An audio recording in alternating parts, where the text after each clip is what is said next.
Om. Namaste. Welcome everyone to Satsang today, this morning. Om. Very good. Just a sound check. You can hear okay at the back? It's fine? That's good. Good, good. Very good. So one sec.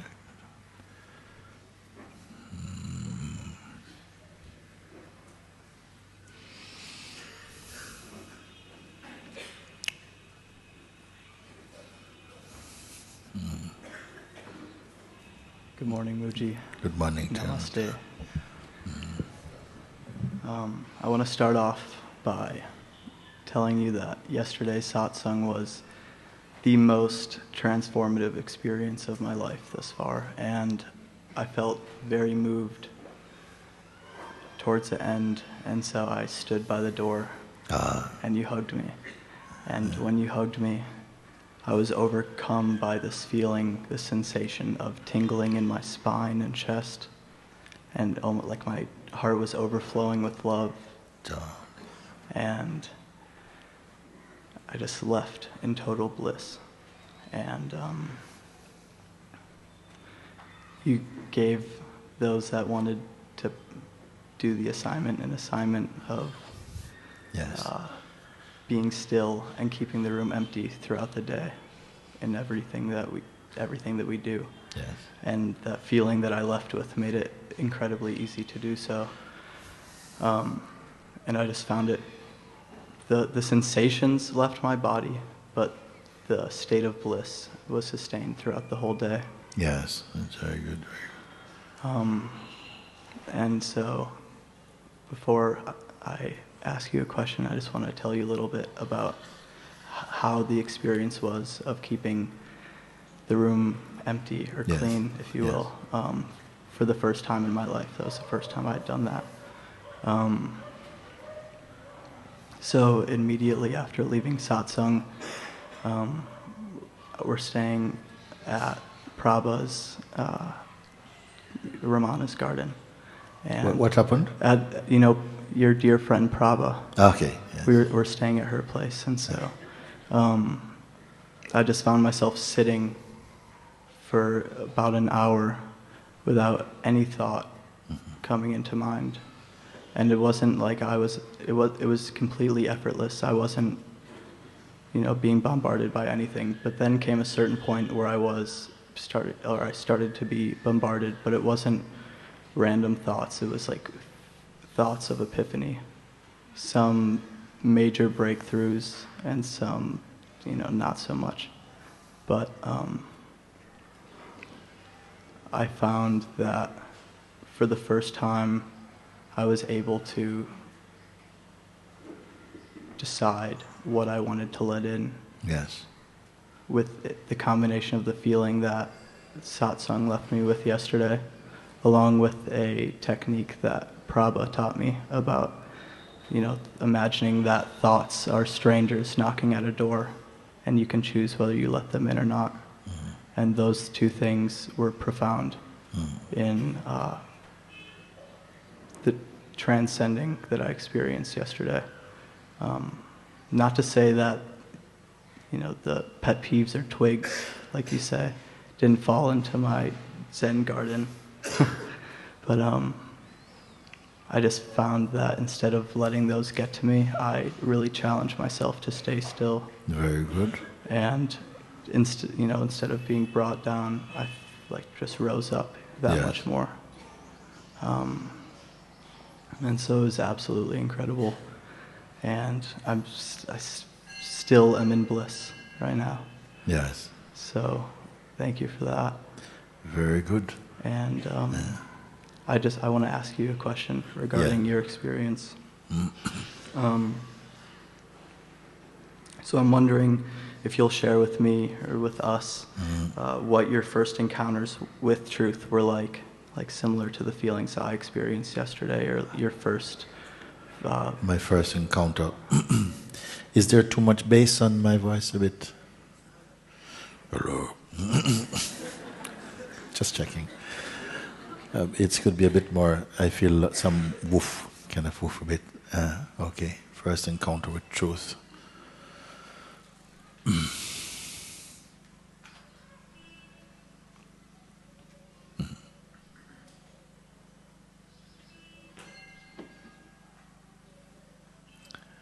I've related this account on a number of occasions. I don't know if I've done that here, but no, it's very, very, very simple thing that for many years I worked as an artist. Painting was something I totally enjoy. And this was every day my activities, basically. And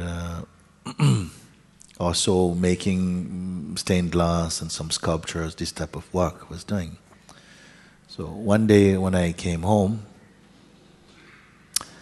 my partner at the time, she says, "Oh, somebody came here today and was commenting about the piece of stained glass in the window." We had a piece of glass which I'd made, and she said, "Well, he's not here right now, but you can come later and say hello to him." So she told me this, and I said, "Oh, okay, okay," and other things. And we went and had our meal, and surely enough that this person showed up on time about 7 o'clock, knocked, and introduced himself. "My name is Michael. I live not far from you." And on the way back, I noticed this stained glass. I also am making stained glass. And it looked like a new piece of work, so I just felt to come. This is how it started, like that. I said, "Oh, you're very welcome. Please come and please have something to eat." And we spent time like that. And very quickly, he told me, "Where exactly you live?" I asked. So I live actually. My room is a church, actually. He said, "My room is a church. It's a meeting place where a lot of people come there, and we gather in my room. So it's our church, And so immediately I was familiar that this was very much a part of his life. And we talked a little bit, from chit-chat to a little bit more deeply. He was explaining that he's a Christian and how he came about his own life and so on.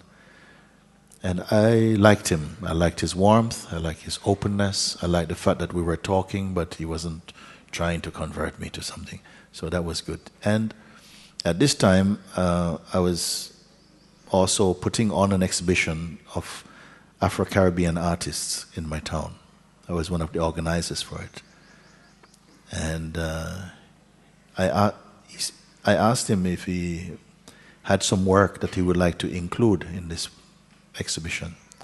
And he brought a book of his drawings and paintings and also his stained glass. And I was very impressed. It was very beautiful, He was making huge charcoal drawings of in the Garden of Eden, this relationship between Adam and Eve and so on. So, but they're so beautiful, Can I put something? Yes, you can do.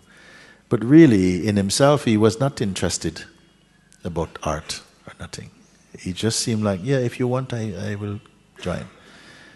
And he participated in this exhibition, and time flowed on. We kept meeting and talking, and I enjoyed talking with him so much about find some questions on spirituality. Some doubts came out of me, and we talked, and somehow he seemed to satisfy my doubts, answered my questions. I can't remember what they were anymore, anyway. But one evening he came by, it was a Sunday, and we were like 4 people together in this room, and we were talking. And at the end of the evening, he was about to leave, and I said, "It's been so nice that you came today. It's been so beautiful to share what you're sharing."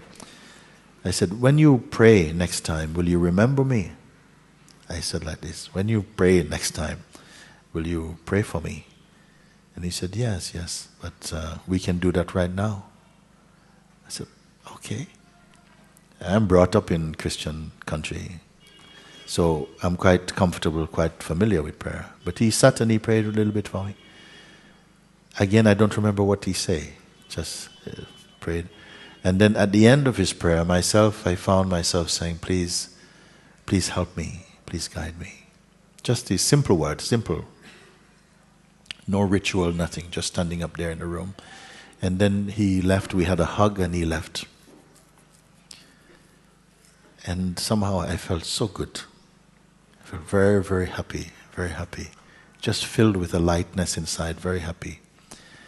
And this happiness actually would not go away. And as the evening came to a close, also, I didn't want to go to sleep. I felt if I go to sleep, I'm going to wake up and this beautiful feeling would have gone. I tried to stay up, shimmering in this lovely joy, in this inner lightness like that. But I couldn't keep sleep out. I fell asleep. But in the morning when I woke up, I could see the light coming through the window, sunlight peeping through the curtains. And I was looking and I felt that I was looking at the sunlight for the first time. It felt like that. It just felt, wow, that's so beautiful. I was seeing all the dust particles in the room, in this ray of sunlight, and just enjoying it with a new sensitivity, a new awareness about that. And the days continued like that, filled with this lightness, this joy, like that. It went on and on. This peace came, and it has never gone away, this peace. But my mind was not over. My mind was not over, identity not over, like that. I felt this is the most special thing that ever happened to me. Like that. My life began to change. Just somehow from urges inside, everything's changing. My feelings, the way I felt very deeply, all these things were changing like that. And continue very, very powerfully like that. Many changes took place that I probably would not have made by myself, but urged from something inside. They were happening like that. So this went on from 1987 until 1993.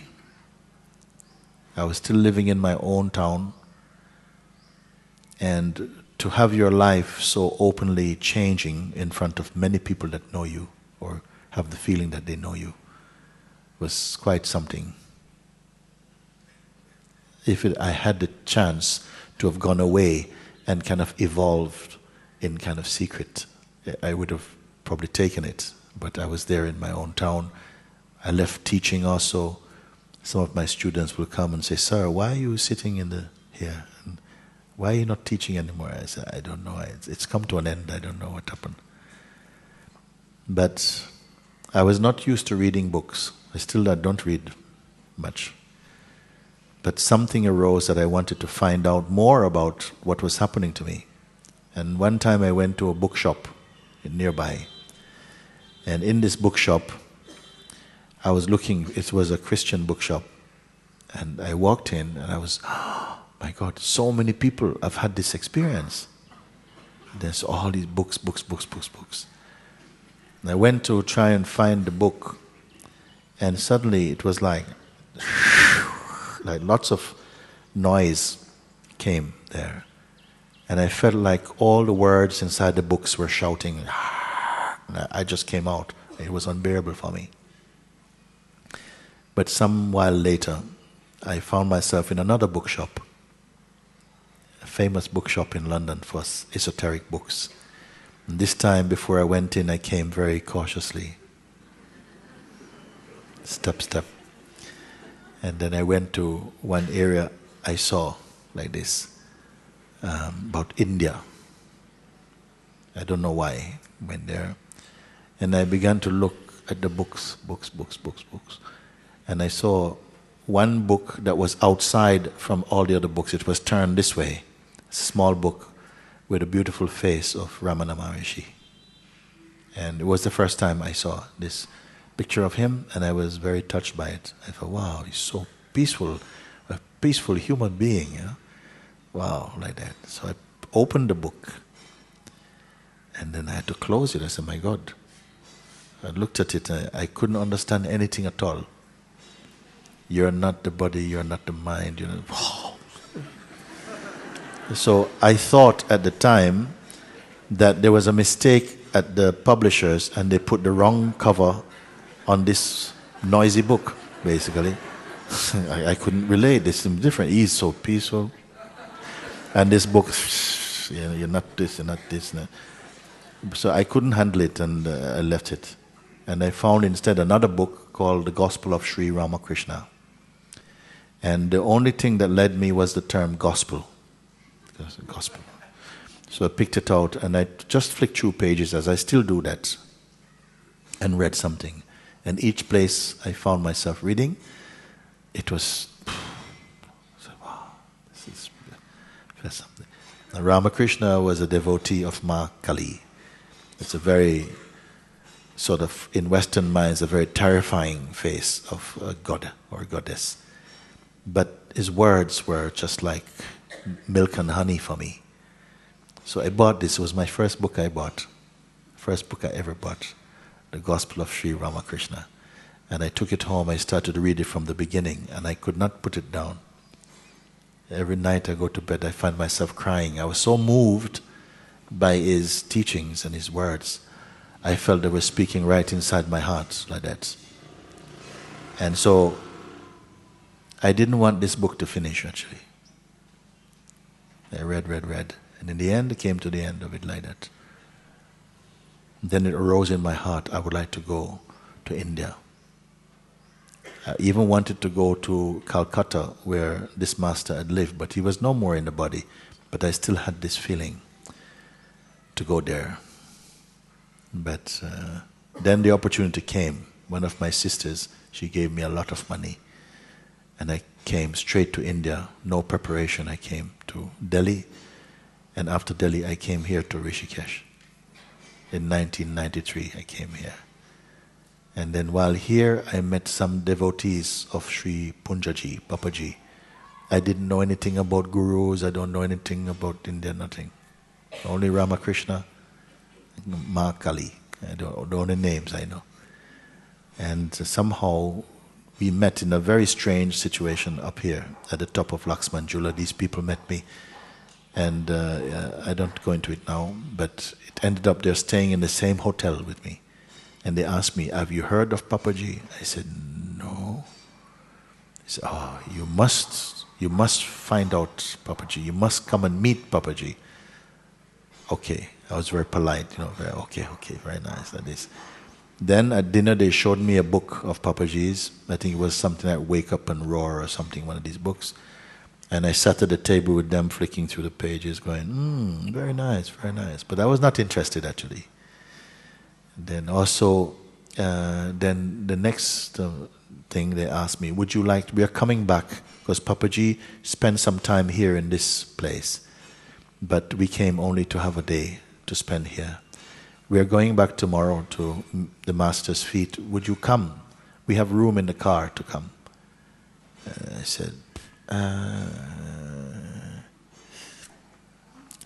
give me the address and I will come. Because I wasn't ready to go with them. And eventually they gave me the address and they left. And as soon as they left, I felt also I wanted to leave Rishikesh. I said, why didn't I go with them? Instead, I went to Varanasi, and in Varanasi for 10 days, and then I went to meet Papaji finally at the end of 93 to meet him. And, well, the rest, it's still going on. Thank you. But going off of that, what has stayed consistent and what has changed in throughout the process of mastery, regarding your practice? Somebody said to me, when you wake up in the morning, Mooji, what is your first perception or experience? And I said, nothing remains unchanged. Not a very satisfying sounding answer. But effectively it means it's all the same for me, in a way. Now that doesn't sound all so nice. It's all the same. What? You mean all these changes and it's all the same? All these changes can be enjoyed, everything, but there's a constant in them. My own being is the constancy in them. This is what I can say. Something is moving up and down, this way, that way. Feelings, thoughts, what they can come, they go and come. But something is not moving. It never has moved.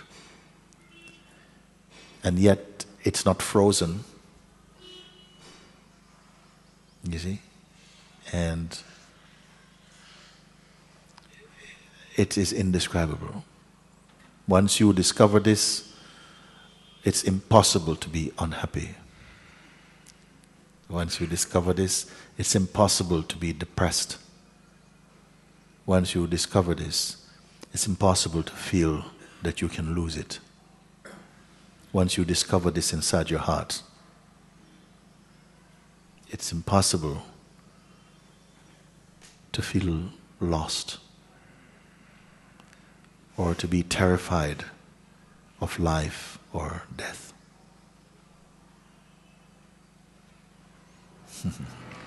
Thank you. Thank you. Very good. You come. One moment.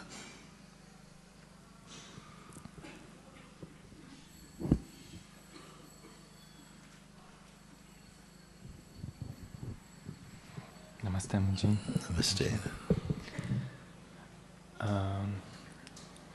For some day I'm with this question, can the perceiver be perceived? And yesterday I think I have an experience and understanding. So my experience was that when I try to perceive the perceiver becomes perceiverness in a way. When you try to perceive what is perceiving everything else, the perceiver becomes perceiverness, like awareness. It becomes like an object. I mean, like, or what? No. Becomes just perceiving. Just perceiving. Yeah, it's not an I in it anymore. Okay. There's no I in it. Yes. Is this true? Good. Yes. Okay. Yeah. And what is perceiving that?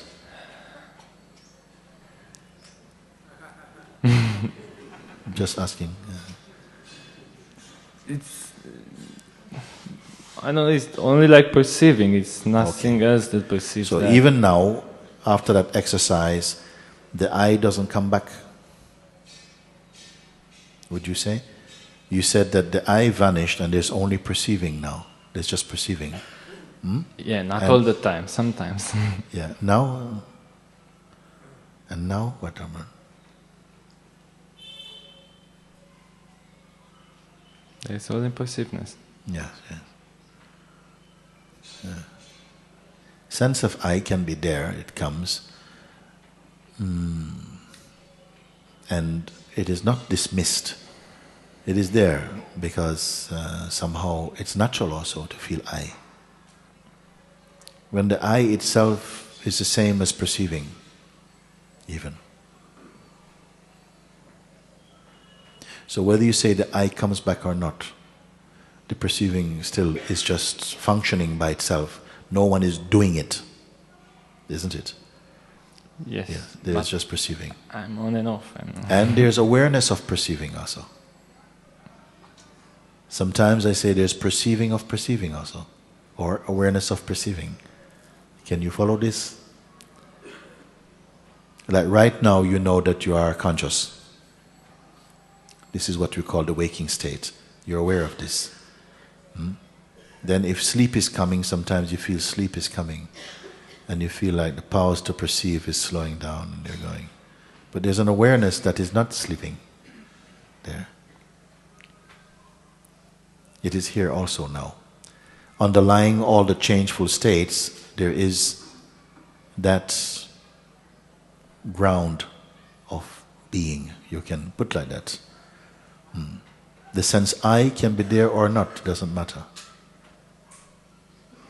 But the I would not be a kind of self-consciousness with any kind of psychological fragrance to it. So not I person. The I person will also just be another sensation arising in it. But it is not the I person. It is not the I concept. Just a field of perceiving, functioning by itself. Inside this, the sense of being is there, also perceived. Sense of being also perceived. One unity. Let's not make compartments now. It's one functioning, in fact. And witnessing of this functioning, all one thing.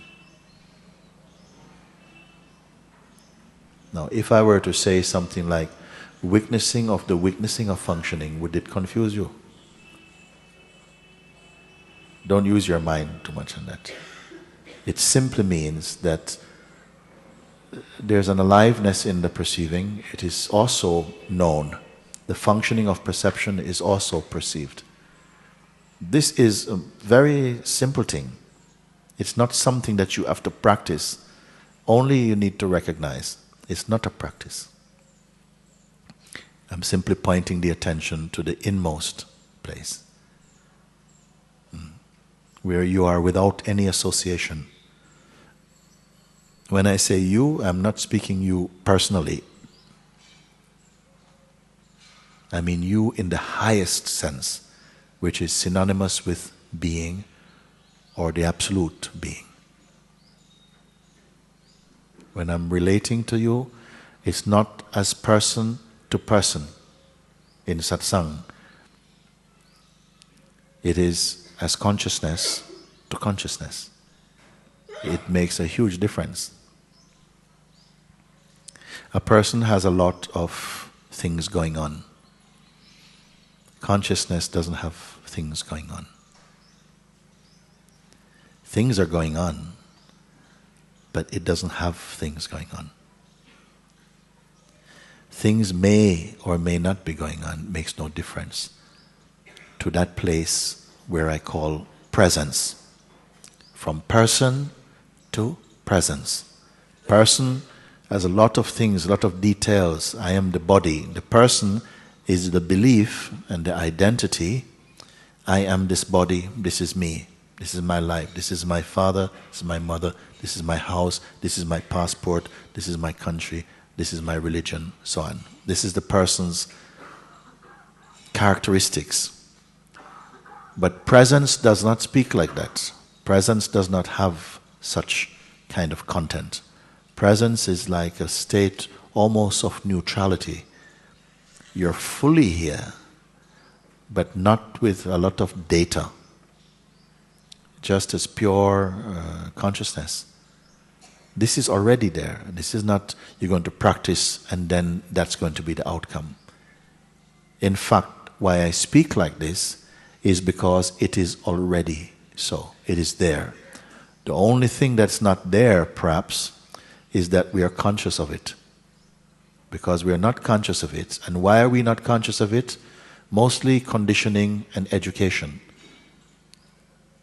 Conditioning and education forces us, through gradual repetition, to believe that we are just a body. Which consciousness is so adaptable, it can function with the notion I am the body. It still can function in that. But it is a narrow field. Now when you are shown, but you are not merely the body, it's not saying get rid of the body, it's saying that come deeper. Pay attention to this. Are you not able to see the body and the senses and even the behavior of the mind, the functioning of the mind, the perception of senses? Where are you observing this from? You cannot be in the bubble of what you're seeing. Then it points to a space that is always here, not created. This is why I tell you, don't need imagination for this. Just you follow and you see, but yes, I am here, I'm here. I was never aware. Sometimes people say, but wow, this is amazing. Because I was never really looking from here, not consciously. Sometimes I'm looking from here, but I wasn't really aware that this should be important. I always had to get back to the position of being the person. And then gradually you become adjusted to this new discovery that you can see from the place of awareness itself, without personality, beyond personality. Then personality becomes a much it loses its force or its magnetism. It becomes much weaker. And there's a deeper presence here, which is not personal. And it is full of space and peace and joy. Satsang is helping to somehow uncover this, to point it out so that you begin to check inwardly and confirm, but this is already like that. It's not a development of that in itself, but there is a training in the mind to stop identifying with limitation for a moment, so that your eyes of perception can confirm, I don't have to be juggling or managing the world in the way that I used to think. There is a power in simply observing. Observing doesn't produce less experiencing. The sense of experiencing is taking place. What is the difference? It's not sticky. This is why I use sometimes the term, your life becomes like a writing on water. You cannot read it in 3 seconds later. It is finished there like this. So your actions are fresh. Your communication is fresh. You tend not to be referring to the past, the future, because this tendency of referring and relating to past and future is because you're not sitting inside your own heart. So always something feels incomplete. And your mind will be asking what to do now, what to do next, because you cannot rest in yourself sufficiently. In satsang, you are discovering that these things are really shallow. They are not really have any real depth. It's only because you believe in them that you seem to believe them into existence, and then you are suffering from the effects of your belief and your projections. All this is changing naturally by itself, you see. You're discovering more your greater sense of being, your impersonal and universal beingness. Every form of spirituality, irrespective of what religions they express through, are coming to the same discovery. Whether you are Buddhist or Muslim or Christian or Parsi or Jain or atheist, if you are making genuine discoveries and your heart is fixed upon truth, you're coming to the same place. You're coming to a place of discovering that you are not a thing, like the body is a thing. The body is in time. This is a time body. It's continuously changing. It's a time mind also. It is continuously changing. Something is witnessing the changefulness of body and mind, but this thing is not changing.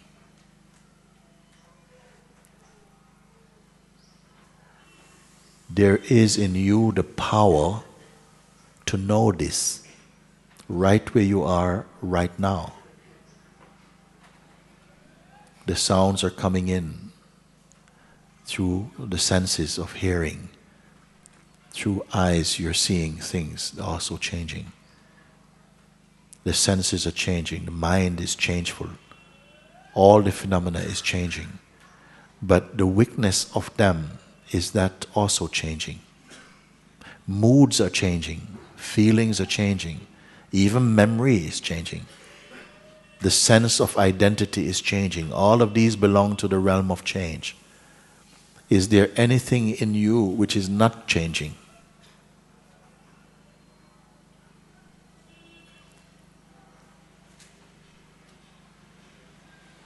Once you discover this, more and more, you become more convinced of this, and then even you go beyond conviction into pure unity of this.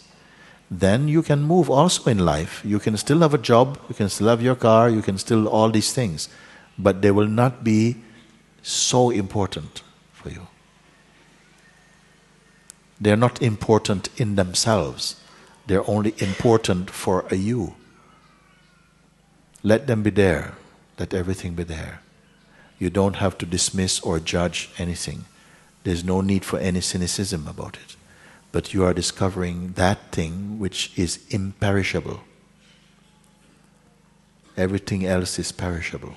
Yesterday, I used the words, I say to you, time says, everything that you perceive belongs to me.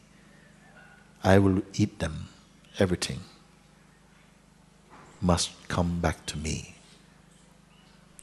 I consume everything except awareness. I cannot consume awareness, because awareness consumes me even. This awareness is our primary, our most essential truth. Even if you are the ego, if you are living in the ego state, it is still a state of awareness. It is still a state of consciousness. But it is a very limited consciousness. So these things you are discovering. This is the immediacy of seeking the truth, but without collecting a lots of paraphernalia and a lots of other things. In themselves, nothing wrong. They're also, consciousness is also expressing through these avenues of seeking. But for those who wish to go directly, to discover directly, welcome to Satsang. If we understand that truth is eternal, timeless, infinite, omnipresent, then it must be here now. First thing, it must be here now. And where is it? Where is it? In the microphone? In the tree? In this? No, primarily it is inside you. It is your own self. This discovery you will make. Truth cannot be just a book of concepts. It has to be living. It has to be alive. But not alive as in having a life, meaning that it gives life to life itself.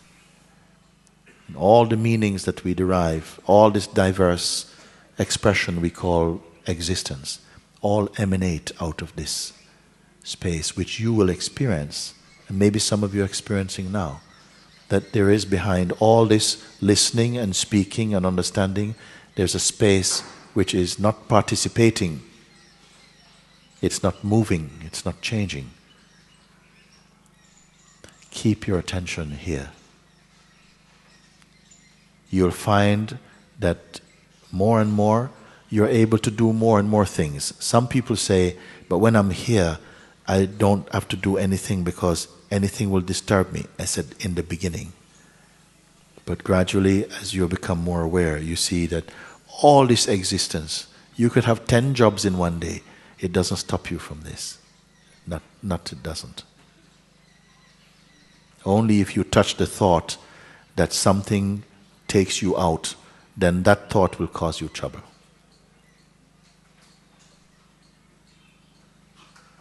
So, Can I please come?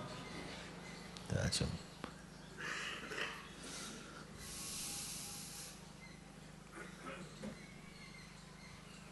hi.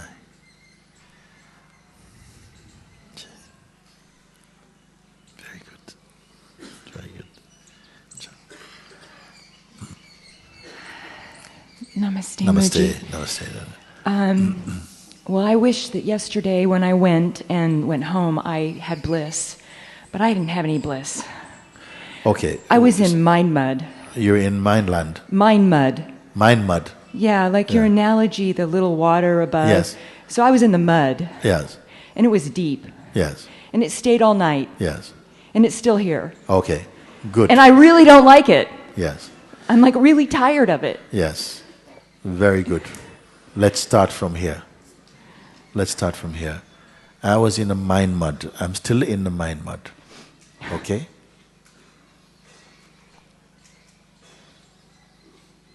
please come and talk to me up here. I want to talk with you. I want to look at you when you say this, what you're going to say now.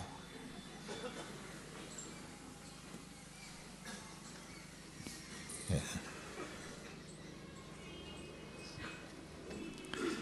Supposing you are in this mind mud. You're completely covered in mind mud. Okay? You're aware of this sensation. I'm completely covered up, but it's still only a sensation. I'm covered. The mind is going mud, slushing. But inside, is that also in mud? Now you talk. Now I want you to tell me.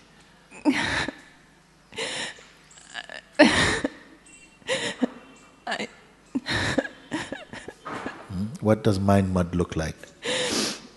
It's like my whole being is like I feel like dead inside, and my mind is racing with millions of things going on, and it's like this is happening, and this doesn't love you, and she'll never love you, or she's your friend, and this, and on and on. And it is speaking to who?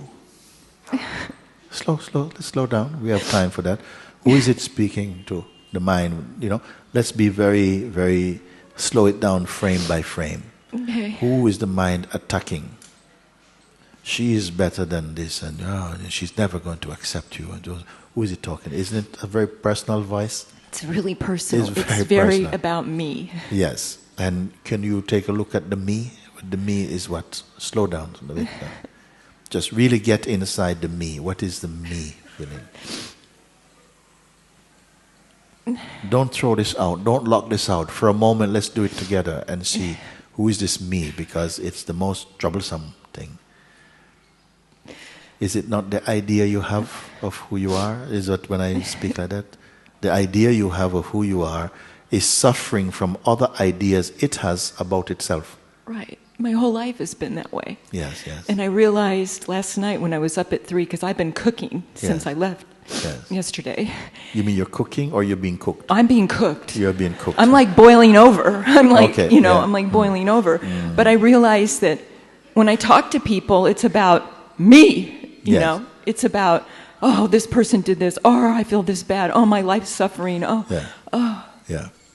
I have very good news for you.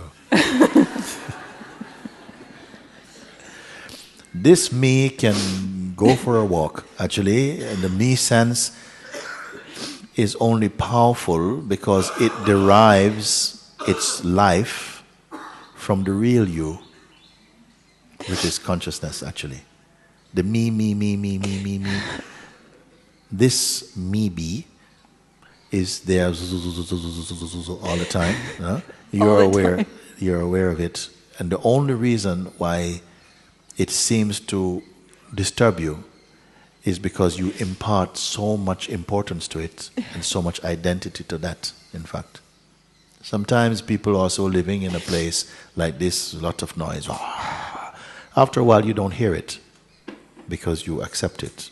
I went to visit friends also living near the airport, I was telling you. They're living near the airport, and we go to see them. I said, why you live so close to the airport?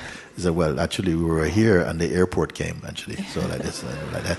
Anyhow, they are there and we are drinking tea, and the tea is oh my God, who can live with this? It's so loud. But they don't hear anything at all. They don't hear anything at all. Why? Why do I hear it?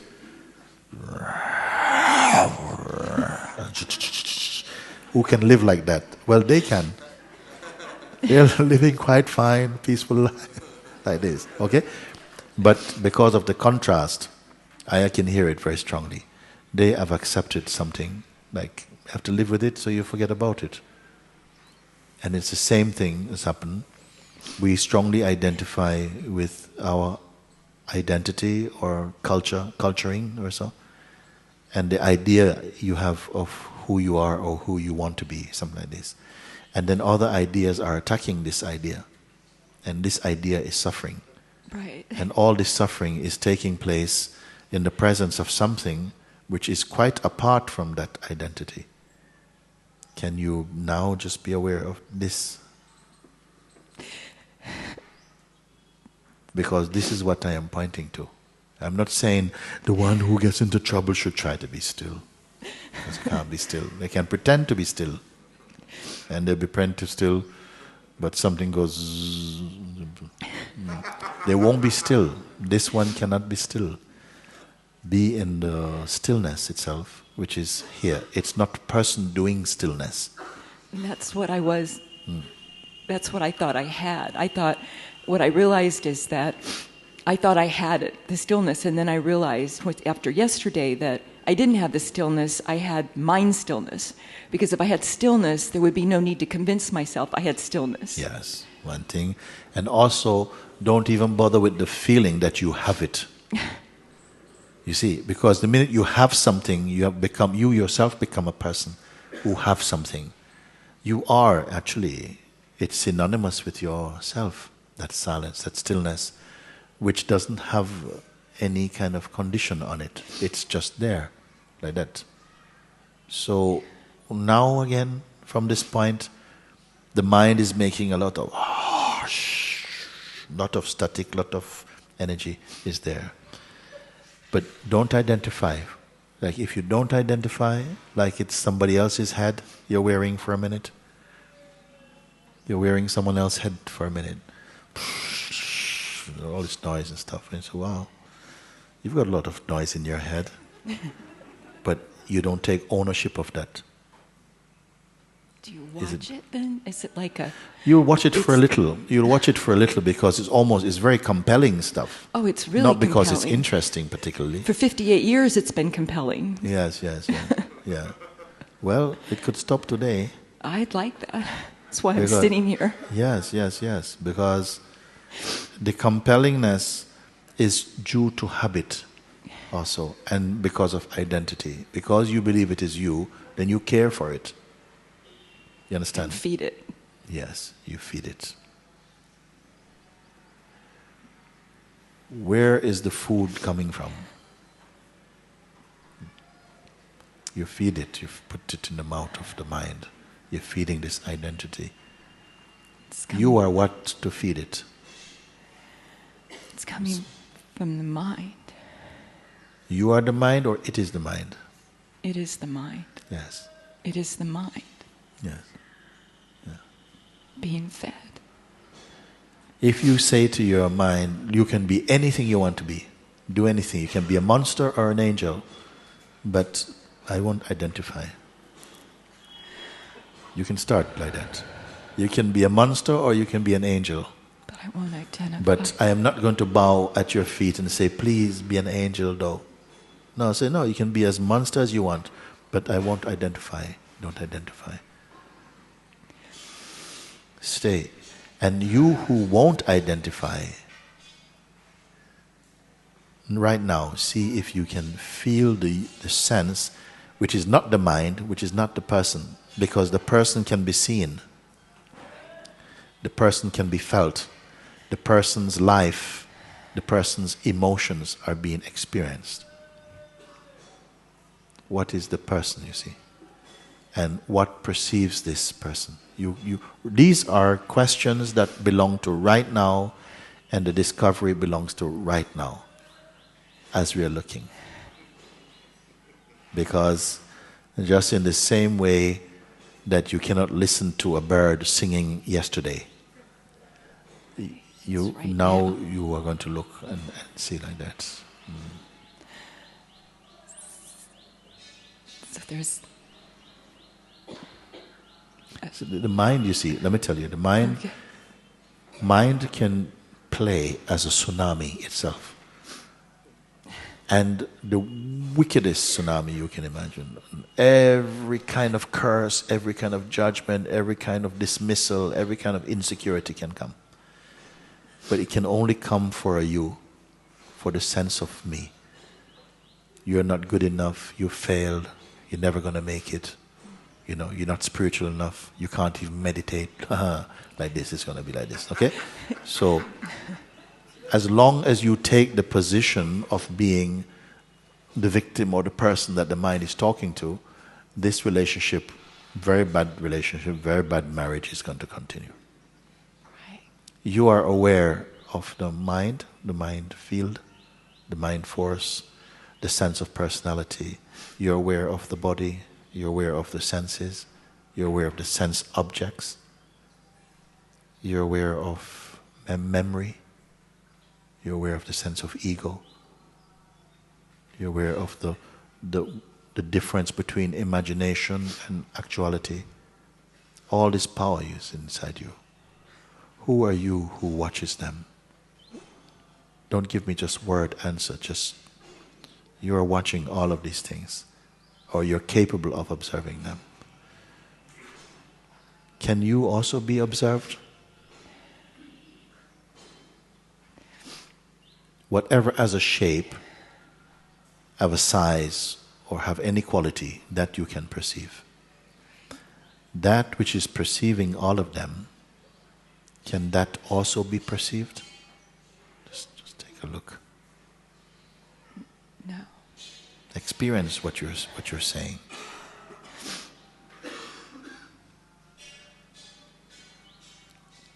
Sounds are coming in, my voice you're hearing, what I'm trying to point to you're understanding. Without any effort, you're there, just focusing. Yeah. Everything. If I talk about yesterday, today, tomorrow, all these things you understand, everything you perceive. But that which is perceiving, or the perceiving space, behind the perceiving, is there something perceiving? Now please, anybody can do it for me. There's a functioning of perceiving. Behind the perceiving, is there an entity perceiving? Yes, there's something there. There's something watching. Yes. Let's go to not just the watching now, but that which is watching. Can it be watched? What does it look like? Like nothing. Yes. Where is it now? It's like just kind of there. Yes. Behind your words, Yeah, even. it's just there. Yes. Yes. Just this space. Okay. Does it have any limit beyond which it does not go? No, it No. goes. It's just there. Yes. It's just there. Yes. Yes. This is yourself.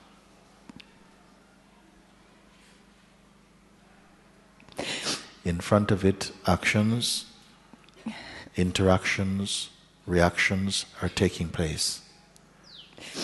But it is not reacting. It is not interacting. But interactions come at this level, at the cellular level of your dynamic expression. You have the sense, I am doing this, I am doing that. But the very I who is doing or not doing is in front of this, or arises inside this space that you're speaking about. How old is this space? It's ageless. I mean, it's Ageless. ageless. There's Yes. no, it's just there. Yes. Yeah. Is it male or female? It's pretty neutral.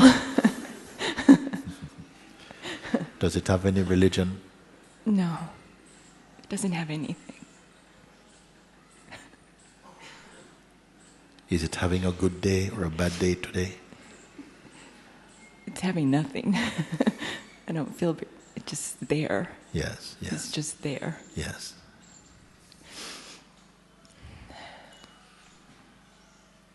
There tends to point to someplace else. Like there and here, usually something different. So is it there where? Different from here? No, it's here. Yes. It's here. Right here. Yeah.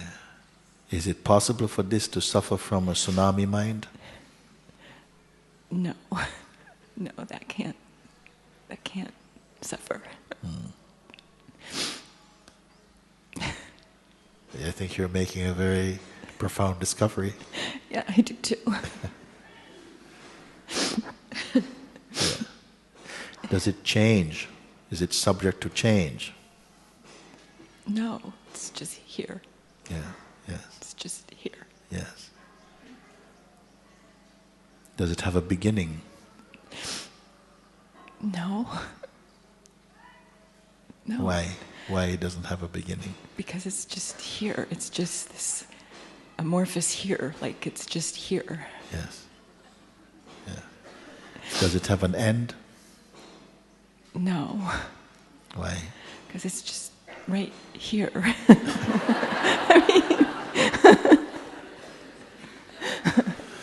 What about here?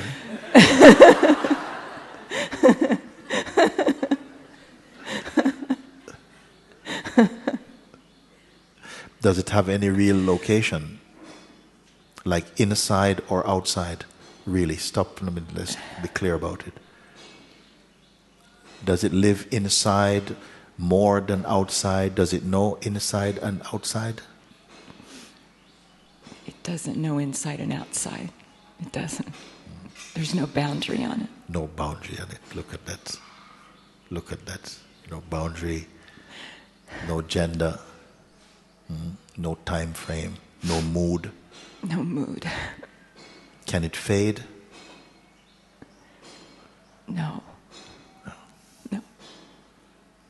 It can't do anything. Is this a depressing discovery?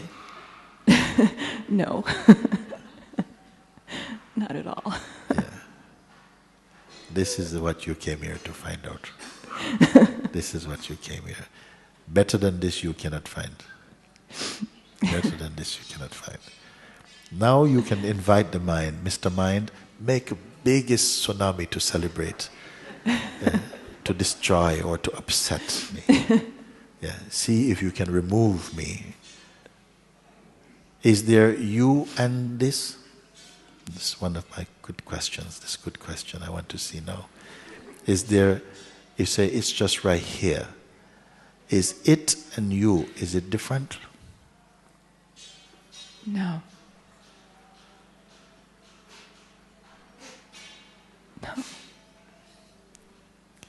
This is very good. No, it's not different. Not different. No, it's not. I'm very happy for you. So the mind can do whatever it wants to do. Yes, yes, yes, yes, yes. We will see, because the ways, as I said, the ways of the mind are ancient, but you are timeless. You'll be waiting to see whether we have a standard chance. But you're already here. Yeah. Right. Thank you. Very good. Thank you so much. Very good. That.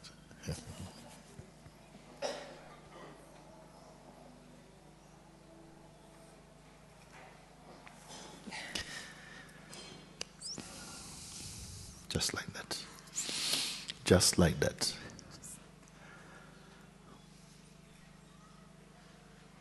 Because mind has a lot of things he can say.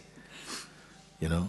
A lot of things. So, haha, so you think you've got it now. Haha.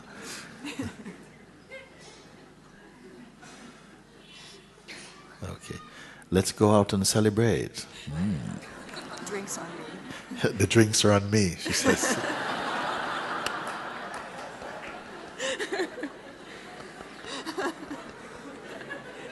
You know him very well. Wonderful. Very good, very great.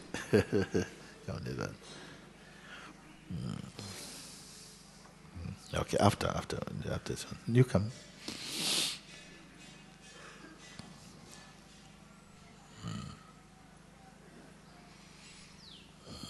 Namaste, Mooji. Namaste.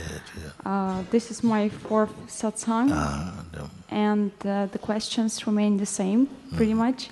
So every day I go home and I think, I'm trying to be here now. Yes. And so the question stays the same, so I think this is the right question to ask. So when I feel this awareness and joy and bliss of observing everything stay inside of me, I feel like I should do nothing and do not participate in the real world. And sometimes I feel so good that I'm starting to blame myself for feeling so good and for doing nothing and for not working, not developing my career, not talking with friends or family which needs me, but I don't need them because I'm in this state of happiness, joy, bliss, and awareness and observing and just inside of me. Mm-hmm. So when I talk to people, they like disturbing this state, and I feel like I'm losing the level of this higher state, which I really like. Yes. But I'm enjoying it. But at the same time, I enjoy things like when I earn money, I can buy some things, some good things for myself, which I really enjoy. When I reach certain levels of my career, I really enjoyed it, and the bliss and joy is very high. When I'm having like talks or having time with my family or friends, I still having joy, but it's different kind of a joy. And I feel like I'm losing emotions when I'm in a state of bliss and awareness and happiness inside of me. Like I feel only one emotion, this one. And when I'm in the like real world, I feel different emotions, and I don't know what real life is, there or inside. So my question is which direction I should move to, because I feel joy there and I feel joy inside. So, but they're different joy. And that joy disturbs inner joy, and I don't know what to do, because that joy does what? The outer joy is different from inner joy. I see. But they both give joy to what I feel myself. Yes. So this is my questions, where to move to. Well, let's see, because the inner joy is there even in the outer joy. You understand? The inner joy, because the joy which simply is not create. You don't create that joy. It is just the joy of your own being. It has nothing to do with activity. Like I'm enjoying the activity by itself. It is just the joy without reason. It's just the joy of your own self. It is the same as self inside. When I feel it, I don't want to do nothing. Yes. This is the problem, the question. So why is it a problem? Because I feel like I'm losing time when I can develop my career. This or is from the participate. mind. Yes. But I will tell you, Alexander the Great had also career, and every great person, non-great person, they had dreams and aspirations, and all the people from billions and trillions of human beings who have walked on the planet's face have had their dreams and aspirations. Where are the aspirations now? Where are the dreams now? Wait, I just want to say, I'm not dismissing, I'm just saying we can look together, no? They had many great kingdoms. Maybe even some of them are underneath us right now, buried under dust. Archaeologists are coming to look out. Oh, yes, we found a tooth. Look, I wonder if that's what remains of those careers. Okay? So I'm not saying that, of course, yes, there's a drive to express life, because life is expression also. Of course, it's there. But I don't feel it's one or the other in that way.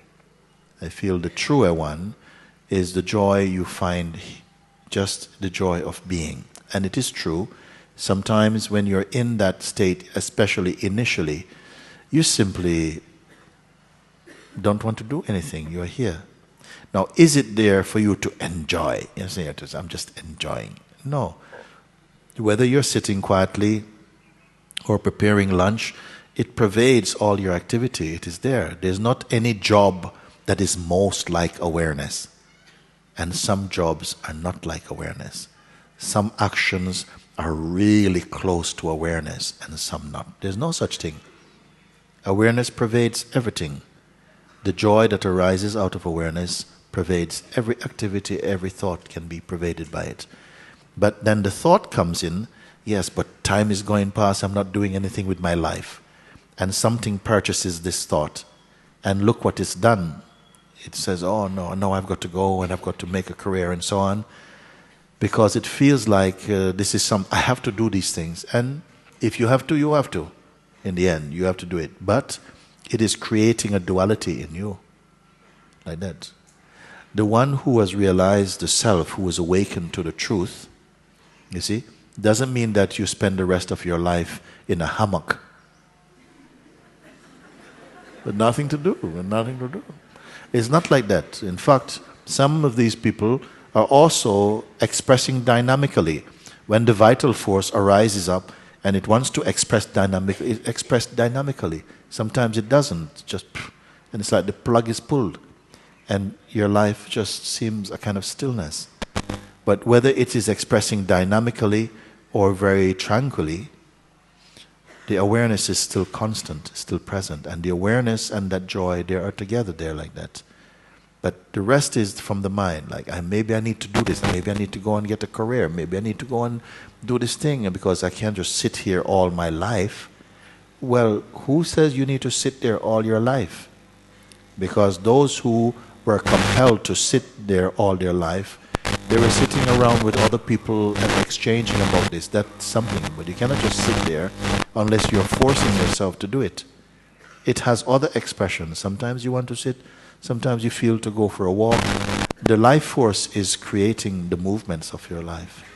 So it's not that you say, you're not just feeling the bliss when you sit down. It doesn't matter. Anywhere you go, you're on the bus, you're on the loo, you're in the beach, you're in the restaurant, whatever, you still, that underlying joy is there. It doesn't say, oh, I like it when we're in the supermarket, I will just bliss you. Oh, anywhere you are, it is there. It doesn't care about the activities of the outer functioning. What about blaming myself for doing nothing and having no... Sorry, do what? What about blaming myself for doing nothing, yes. or being in this state, yes. or having no emotions except the bliss? Yes, it comes from the past, from somebody gave you this, maybe grandmother or something, or some person put this seed in your head to make us feel guilty for being still. It starts to interpret, look, you're wasting time, look at you sitting about, pull your socks up, all this type of stuff. It's not a truthful voice, and you must also discern whether this is a truthful voice or not. Otherwise it becomes a monkey on your back. Come on, let's go. No, leave this place. You're following this kind of voice. You are discovering a beauty that very few human beings are discovering. We're far too busy, far too distracted to sit inside your own heart with peace and joy. And it's not that you are doing it with reluctance. The reluctance will only come, the resistance will only come if you touch this thought, oh, look at you, look at your friends, new Lamborghini, where you got a bicycle, you should do this. And then you start to, maybe I should be doing something, this bliss is not enough, and then you argue yourself into some noise. It is fine for now.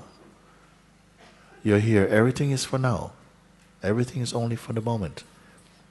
Then when the vital force moves in a more dynamic way, you'll feel naturally the urge, now I want to do this. But it's coming from there, not from here. If you go and you say, no, I've got to do this and do this, and I've got to do that, because that's what you call making a life, you will disturb your consciousness. If you are sitting and you say, yes, now I'm going to sit, I won't move, I won't see anyone, you don't need to do that. You don't need to make any promises or any big statement. Just find yourself as you do, right where you are. Sometimes you're walking with your friends and you just feel to be alone. And you say, excuse me, I'm back in a minute. You maybe go to the bathroom or something and you just sit quietly and it's just like you get back in touch and come to that stillness. You go back out again, you move with your friends, it's fine, if you want to. How to detect what I want? Actually, the self doesn't want anything. It doesn't want. It can have everything, but it doesn't want. Your true self is not a needy child. Just, oh, I want this, oh, I want... Because that type of desire is disturbing to your beingness. What it shows you is your completeness as you are now. Does it mean, okay, don't touch, don't... No, you can. But simply don't identify with that. Don't give more importance to these outer functions, like, oh, they give you a better reputation, give you a better what? Gives you nothing particularly. They are momentary. It is okay. The momentariness is also fine, but accept it as momentary. Don't try and find a self in those actions. No self is necessary. Without identifying with the activities of life, they still get done, and sometimes even more beautifully, because they are carried out without attachment. Having no attachment means less emotion. Emotions you cannot purchase. They come and go as they like. Let them come.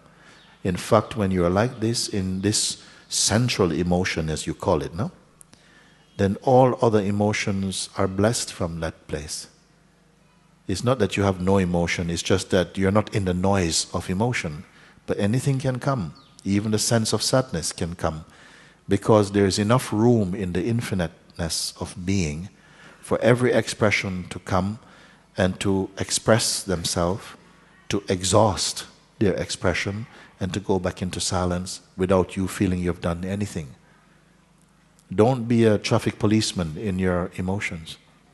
Simply let everything come. Don't identify. Stay as that awareness. It is so natural thing. We have forgotten how to discern between one and another. Your powers of discerning is needed to sharpen, to become more pure, to know the difference between the thing which is just a noise machine or that which is just confirming, but you are here. Don't worry, there's nothing to get excited about. Don't try to be like anybody else. Learn from everyone, but you don't have to copy anybody, in fact. I think it's a little bit to do with that. When you are in your stillness, the thought comes, but I can't stay like this forever. But actually you cannot stay like anything forever, except awareness. You have to sit forever. No? Sometimes you feel naturally to get up and move. You don't have to determine anything at all, because it won't work. If you say, okay, today I am not experiencing. Today is not a day for experience for me. You go inside your little cupboard, you pull the door, turn off your phone, anything. Can you stop experiencing? No, you cannot. So don't try to control it. Simply stay and watch that sense of I until you see or feel that either it becomes an object, in which case you are watching that object, or it just merges into pure subjectivity. You understand? When you watch the feeling of I, which is the most intimate concept, either it becomes kind of like a thing, and if it becomes a thing, you know, I am not that I. I'm not that person or personality, because I can observe that now. Then you leave it, and you stay in this space, which is not I. Or the sense of I, which feels closer than intimacy even, it just loses all its duality, and it becomes the same as that which you're talking about.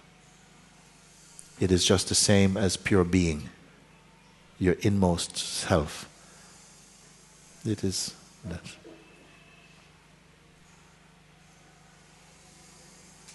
Forget about it. Thank you. Simply, you don't have to follow the sense that you have to be doing something else. I need to go and make a life, or so on. Don't buy this thought. You don't need to make a life. You are life. You are life. and also witnessing of the life also is occurring to you simultaneously. What about my parents who are expecting something from me? This is a real strong emotion and thought and feeling. Like you owe something, which I really want to do. That is their suffering. To expect anything of any human being is to impart a burden to them. It's best you don't. If you can live without expectations of people, it will be very good for you. So much peace, so much space there, and so much gratitude from them. They will always want to be near you. The one who gives to everyone the freedom that belongs to them. If you can do this, it's out of their own culture, out of their own conditioning. We're handing down conditionings that you receive from your parents to your children, and they will hand them down to their children. It will continue like that. There is room for discipline. There's room for being challenged, to be questioned about things. There's room for this. But expectations are a little different because it puts a pressure, and it means that you're blind to trusting in your own beloved ones to feel the direction they want to go, because it's not always clear also. Sometimes you're in a state where you don't know what you want to do. It's a very healthy state actually, because it's not as locked as thinking you know who you are and what you want to do. Sometimes this is okay too, but if it becomes a pressure, it is not good. And there is a time when you don't know anything, you don't know what you want to do, you don't know where you want to live, you don't know if you want to be married or you want to be alone, you don't know anything at all. You're sitting in the chair like a vegetable. And your parents are looking at you. There is space for that. There's a space, a time when you don't know anything. I don't know where I want to go. You know? Yes, but your sister is a ballerina, your brother is a doctor, and you are what? Nothing. Vegetable. Yeah, actually, it's like that. It's good for them also to know that they have a child who is nothing for a bit.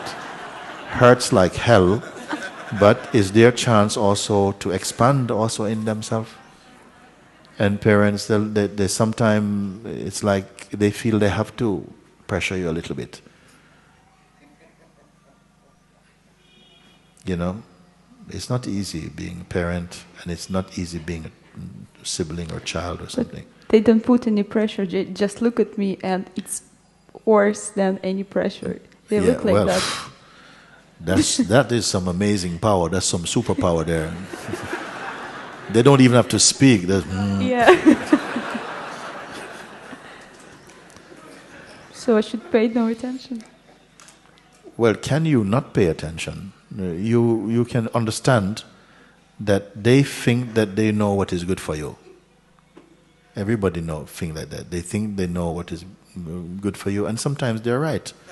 But very often they're wrong as well. You cannot know anybody that well, actually.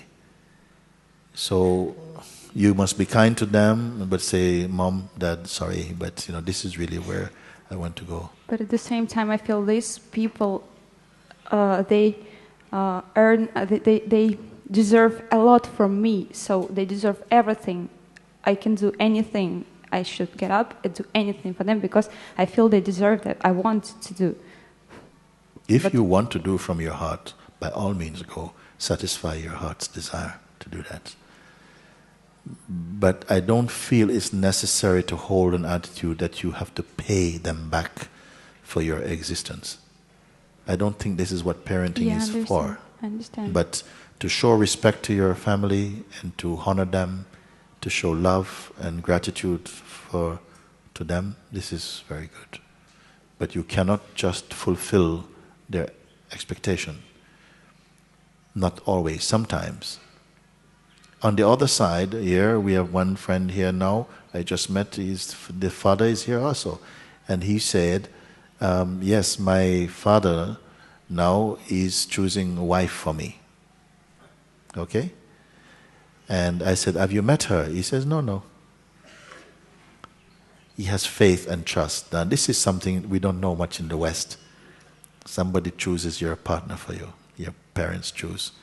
And sometimes they are good and life makes it work somehow or not. It's not that it's better or worse necessarily, but it takes a tremendous surrender. Maybe it is so natural to you, don't even call it surrender.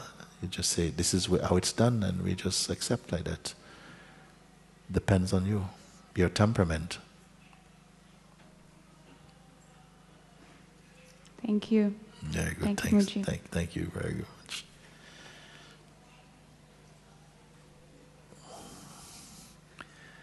Okay. Did you want to say something also? Okay, stay. Go near there as well, and we can.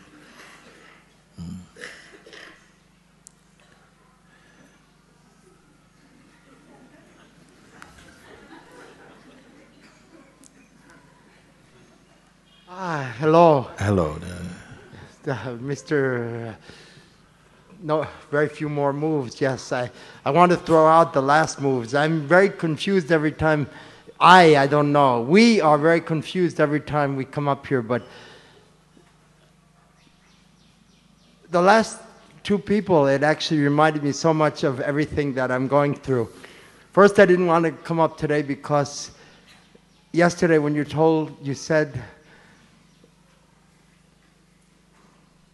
to just be without any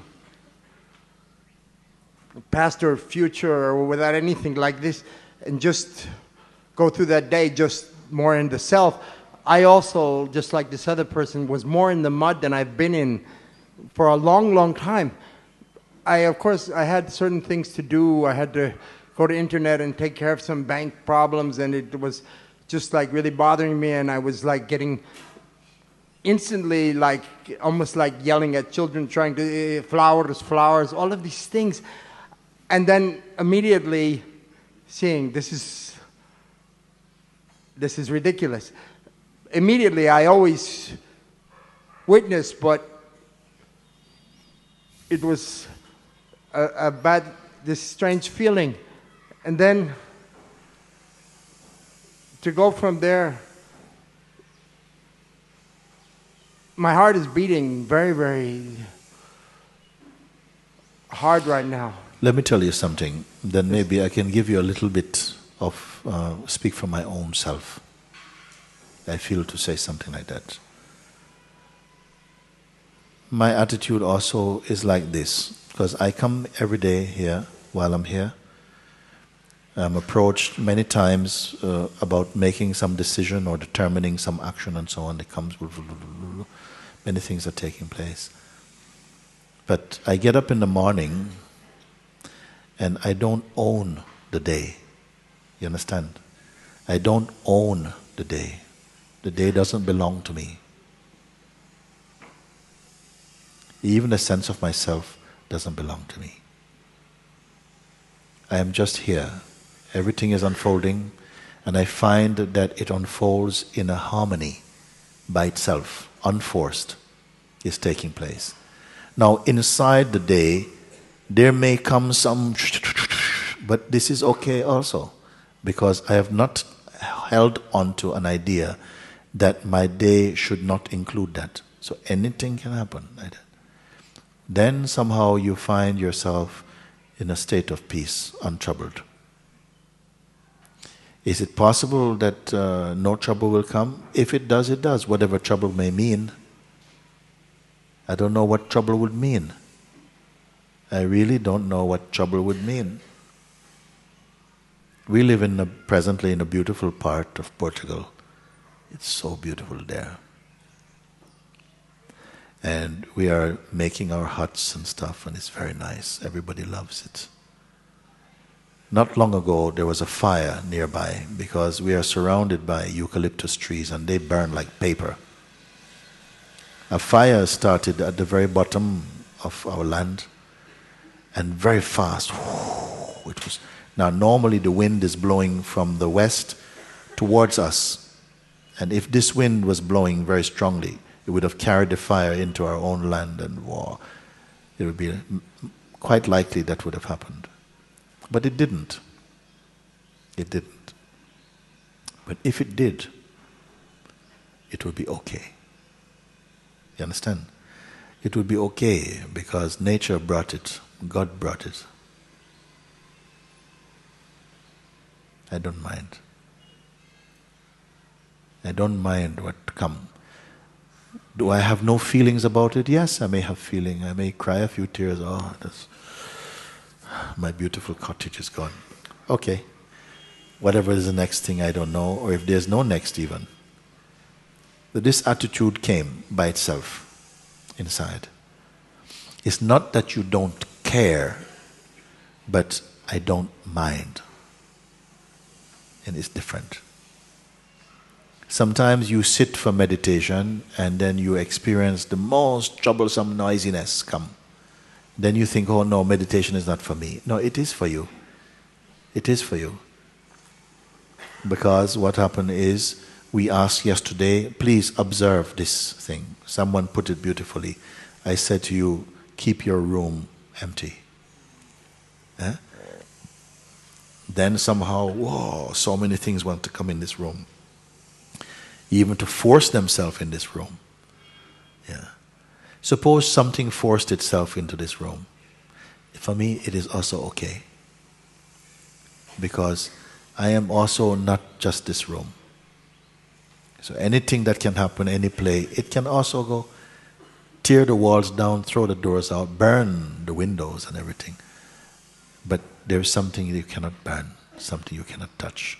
And I don't have to imagine that. I am right here with that. You see? So this exercise, I know it was a bit provocative. You say, oh, it's going to bring up all your little gremlins are going to come show up. And but I say, imagine 1,000 beings are hugging you all over, hugging the foot, but you don't hug anybody. You understand? Here, 100, 1,000 beings are going to hold on to you, but you are not to hold on to anybody. How are you going to do it? You can do it. You become empty. You let everything happen, but you don't hold on. And you'll find a silence greater than anything that you can do. It is just there. You come to a place of total abandonment of intention. You find a place that cannot be touched.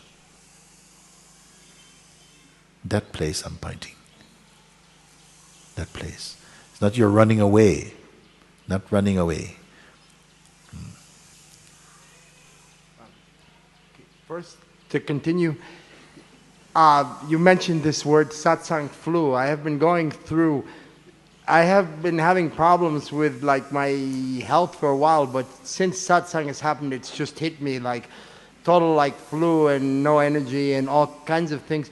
Also, it felt like certain small things keep going wrong more than ever, but at the same time, I feel like it's just like I have to keep coming to satsang, I have to keep being here on time. Just anyway, to continue though, with what this last person was talking was so about what's been going on with me for a long time. I feel like it's like this thing it's such a fight. We continue with this attitude of yes, yes, yes. This feels like the time is here to be through with it. But my body has no desire. Supposing you were not in the realm of events,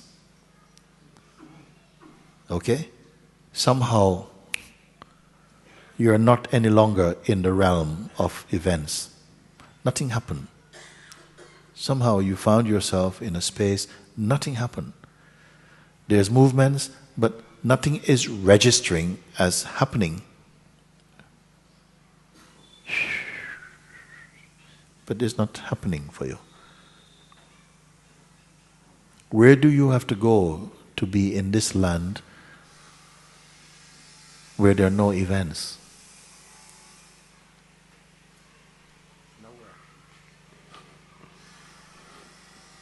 People may say, but I see you cooking. I see you watching television, enjoying. How you can say you're doing nothing? Well, I'm not walking around with a placard saying I'm doing nothing, but I'm doing nothing. Watching is happening on the television, and a joy is arising from that. Cooking is happening like this. But I am doing is not such a necessary, it's not a needful or a valued perspective to have. It's going on like that. It's a more truthful observation anyway. This I has become a very messy thing. Like in your case, I pointed it out. It's not the words around, but the I that's using them feels like it is stuck. But I say, but even if it's stuck, there's awareness of the stuckness. Be in the awareness itself. Don't pay so much attention to the stuckness. It's only because you keep identifying as a particular kind of entity why this feeling of stuckness is there. Otherwise, you're not stuck. You're identifying yourself as a particular form very strongly, so you feel stuck. So this feeling of stuckness or unstuckness, they are just momentary feelings. For the sage in you, this is not relevant, not important at all. It only becomes important because your mind is saying it is important. If the mind doesn't say this thing happened, experientially, nothing happened. I'll just finish with the meat of the question, even though I realize that it actually, I realize the answer to it in the way that you're saying it also. But I will explain. Also, just like this woman says, I feel like doing nothing. But at the same time, the nothing is like, I have certain things that are really important. I have to take care of this body, health, and I have to take care of some stupid bank thing. But I have no interest whatsoever in doing anything. I have to invent all interest. The most interest I had was to come to the Satsang. I came to India because I thought maybe this will bring me freedom, but I had to invent all of the mechanisms to do it, and it all feels kind of artificial. I know this is all the mind, this is all in identification. There was a time, I hate to go back to the past too, but I will just in 1 second. There was a time when I was able to live with this awareness and do 10 things at one time the way you described. All of a sudden that all left me. And I think that maybe this is like sort of the final battle or whatever you call it. That's where I say my yes. It's the only way that both we, both the awareness doesn't talk. Okay, but that we can like be on the same page that this is freedom is available through this identification thing. There's no interest in identification anymore with the personal. But it just doesn't go away. I also we can sit and be in this peaceful state, but there's still the identification. It's the attention. If we're sitting here right now, and you have a splitting headache, this headache is here, and then somebody comes in and says, are you John? Yes. John Crickshaw? Yeah. You just won 50 million on the lottery. No more. Huh? Okay. Where's your headache? Your headache will not be there. Exactly. So it is a question of where your attention go. Yes.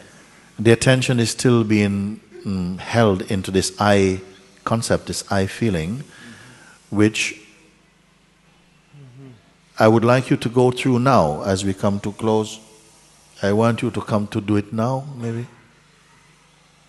again, when you speak, I have done all these things, I had to create all these things, I had to do all this stuff to come here. Yeah, I know it's all the mind, I know that I'm not this, I know that I, okay, because something keeps coming back to this reference point of it's me, I am having a trouble, I want to be free. I came to India to be free from I. Ridiculous is my question, but there is this need to get up and to share this because... No, it is important. I don't make a joke of that. No, we understand.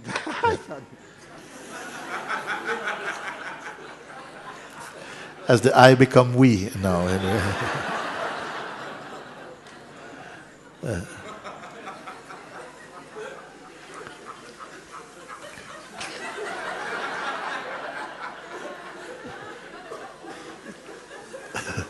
How many eyes are in there?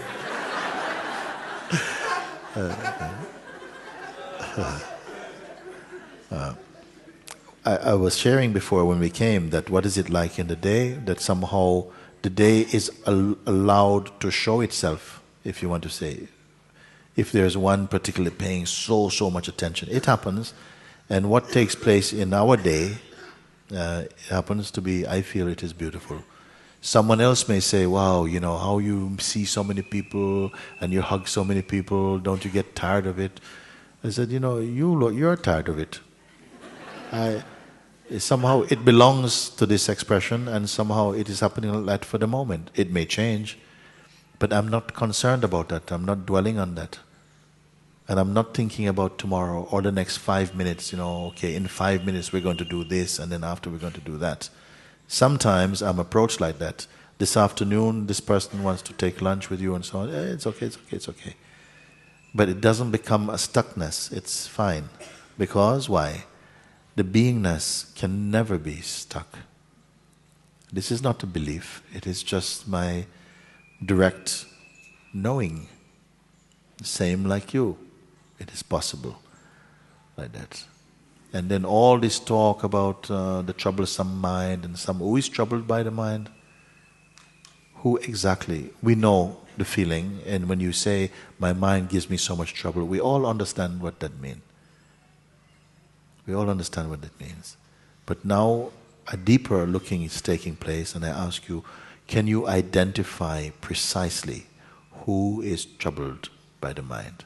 Actually go and identify that entity that is troubled. Just turn your attention to that and find out. The mind is troubled by the mind. No. No? The mind is not troubled by the mind. Yeah. What's happening is that yourself, the beingness, your dynamic self, has combined itself with the conditioning. You didn't do that deliberately. We all have some conditioning. It's the influence of the conditioning that we have combined ourselves with that is experiencing all this duality and this inconsistency. Not the mind by itself. Mind is not alive. It doesn't decide things. It only appears like that inside the dream called life. The mind appears to be a separate entity doing separate things of its own volition, but it is all connected with you. It takes its power from you. The mind cannot be self-employed.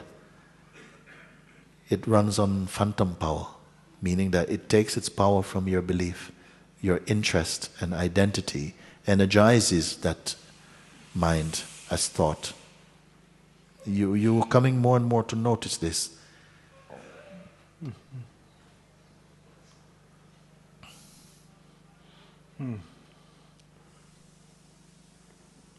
Is it possible to phrase, if no interest occurs in any place for things which need to get done, how can they occur spontaneously? Like the basic things to take care of life. The spontaneity is not the things, but the expression itself. Yes. The spontaneity is not the particular thing done. But also sometimes I tell the same story 50, 100 times. Each time it's spontaneous. I don't come planning to tell a story or nothing like that. But each time it's spontaneous in terms of its appropriateness. A thing may be repeated, but its spontaneity is not that, oh, it's never happened before. No, but that it is appropriate to the needs of the moment. That is the spontaneity also. And if there is no interest in what is appropriate to the things of the moment, then well, it's not that there's no interest, but there's not any deep investment, and there is not any psychological identity with that. It's not that what I do is going to make me a better person or something. You see, these type of notions you will not carry anymore. It's not that I do what I want. I do what I have to, as compelled by life. You may call it destiny or karma. Those actions take place, but they don't shape or define my inner being. And this is the thing that we have to discover.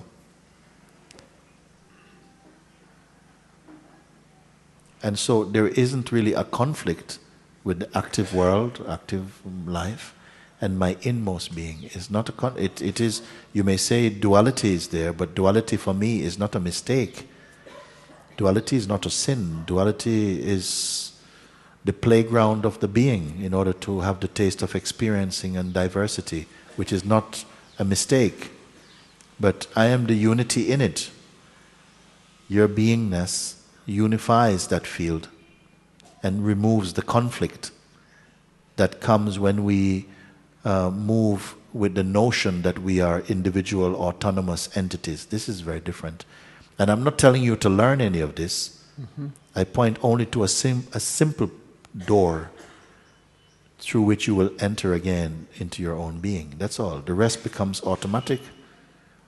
You will gradually become more stable in that understanding. Waves of illumination will come out of the great unknown, actually, to inform that part of your mind that needs to function in life. It will do it if it needs to. But I am not directing that in that way, even though it may appear that I am. My truest place is unmoving. I don't believe in unmovingness. It's not a belief, it's not a discipline. I'm not I don't move about very much. It is the consequence of seeing. It's like that. Sometimes myself, very active, people say, Mooji, you need to rest more. I said, yeah, okay, I must try. Because something moves like this. In another body, it moves at a different pace. In this body, it's moved like this. And it can respond to good advice. Hey, slow down a little bit. Okay.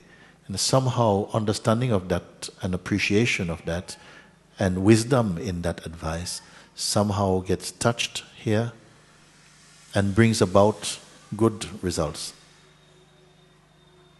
But not every good advice is listened to, even here.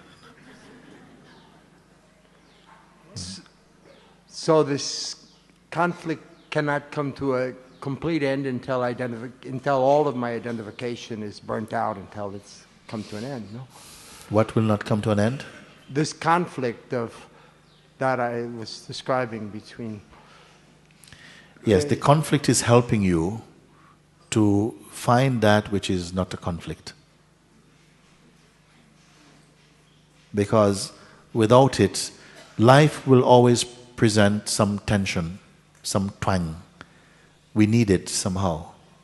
I have said before, it is as though consciousness creates the sense of a problem in order to have the experience of transcending it. It feels life is a bit like that. It had to create the sense of duality in order to have the taste of unity or something. It's not that these things have to be, but somehow they kind of have to be in the play. Then as you again wake up, you realize, but all this is a kind of a dream structuring. I've always been only this. Is that what this has been all about? And you can answer this question yourself also. You don't have to ask anybody. You will see that. Then you will appreciate this is a mighty game, actually. It's been a mighty game. Yes. It's a great game. With all the sufferings and the joys, it's amazing. Who else could do this? So, But the Supreme Being. so every day and every satsang, and that everybody who speaks and all of your answers, more and more small bits and pieces are coming into place, and more refinement, and Yeah. it's just, please, okay. But thank you. Thank you. Namaste. Yeah, namaste too. Great love.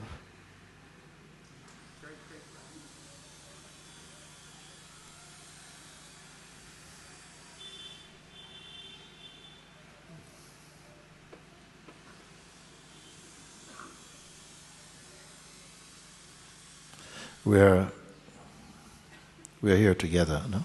And again, to pay attention just for now, this moment. Leave aside the intentions of the mind, the forecasting tendency of the mind to be planning ahead. Okay, after this I'm going to go to this cafe and meet my friends. Just be aware of that, but don't supply any more energy to this type of thinking. Let it just rest with you, right where you are. So, in a way, you are allowing your beingness simply to marinate into itself.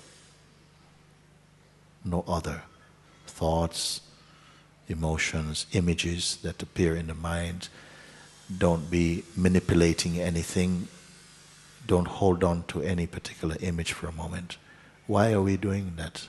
Why this invitation? Just to come to that undivided place which does not belong to any activity.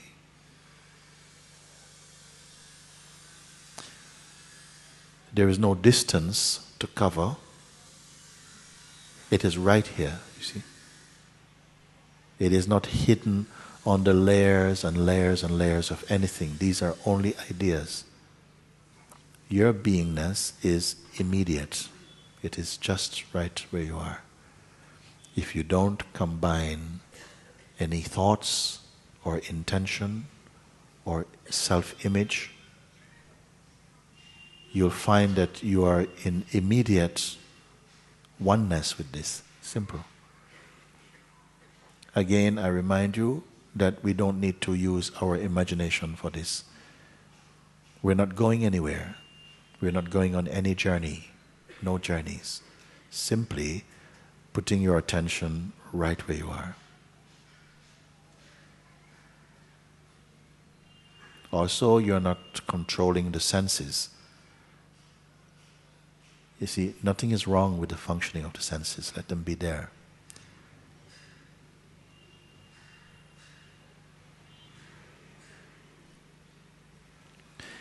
Peace has nowhere else to live except inside you. Peace is found inside yourself. It doesn't come from somewhere else.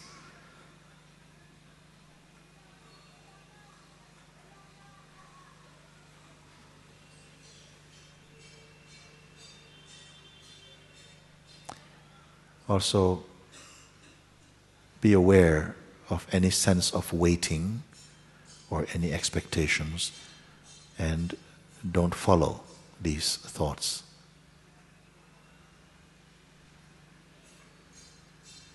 There is a stillness which is unsupported. It is just there. There is not a you needing to be still. Just you are noticing now.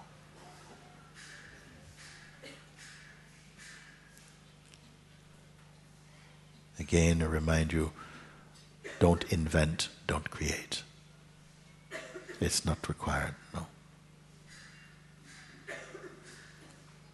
Observe how you are when you're not waiting for the next moment.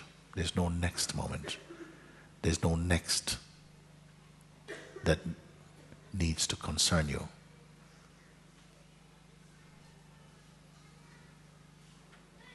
So like this, your beingness is in a natural state of rest.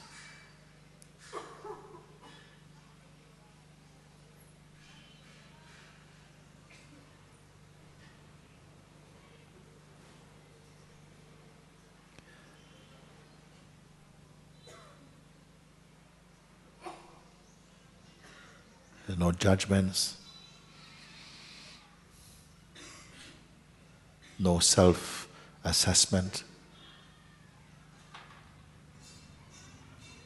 So whatever you can describe, leave it aside for now.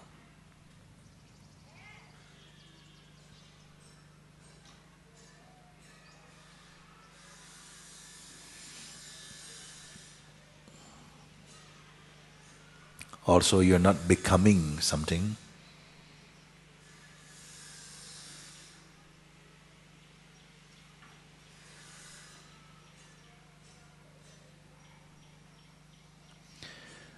I may describe here as like a field of being, which is constant. It has no color, it has no shape, it has no temperature.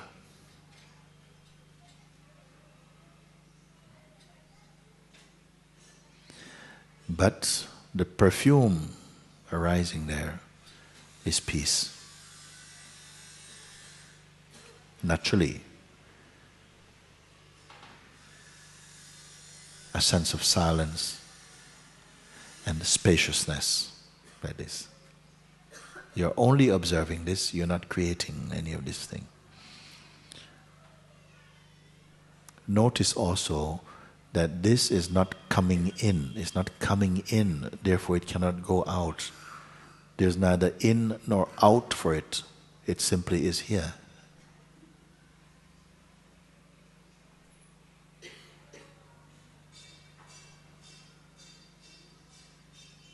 This is the state of being, the place of rest.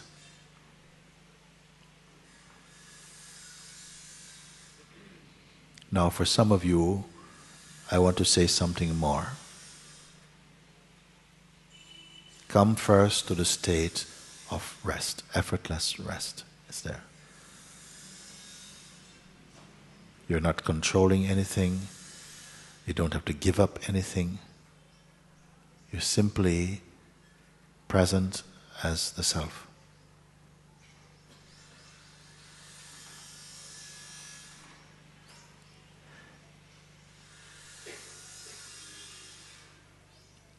If your heart begins to beat fast, the sense of self has no heartbeat. It's still just quiet.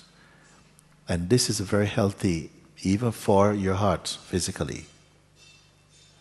Stay in this place of just that rested consciousness. For some of you who can hear my voice still, when I say this state, which is a state of presence, the sense through which you are automatically and spontaneously aware, I exist. I am. That even this I am state itself is perceived. For those of you who can hear, it is also perceived. And therefore, there's a deeper field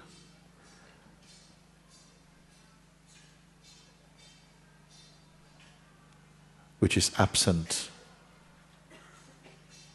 of duality. It is free of the concept of duality or even non-duality. Immeasurable.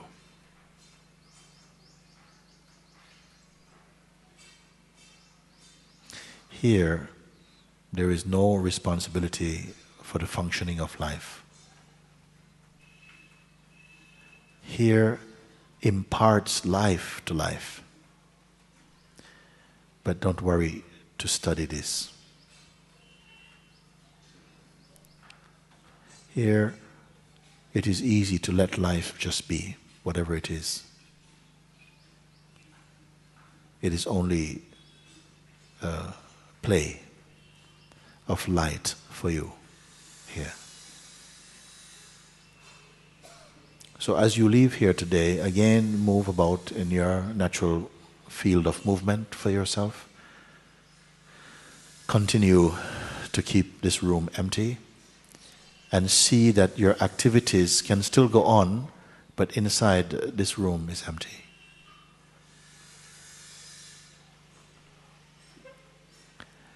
Don't put any judgments there or any preferences. All actions may continue, but they are more superficial in nature.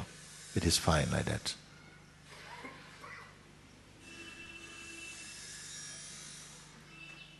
Layers of conditioning, of negative conditioning, of stagnating mindsets, these will begin to fall from you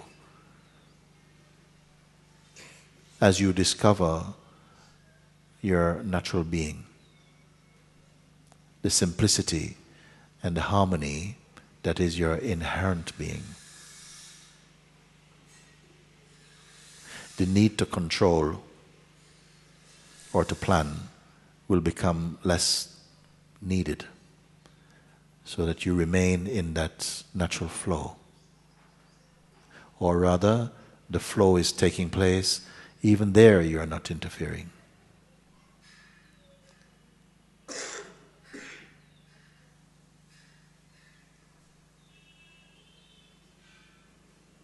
Very good.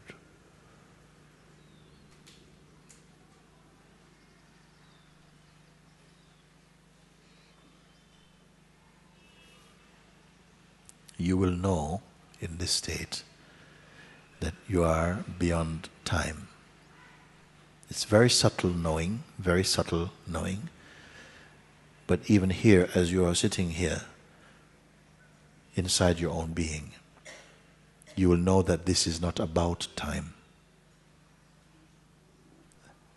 That here is not about belief, not even faith, actually. And it's not that you are disabled.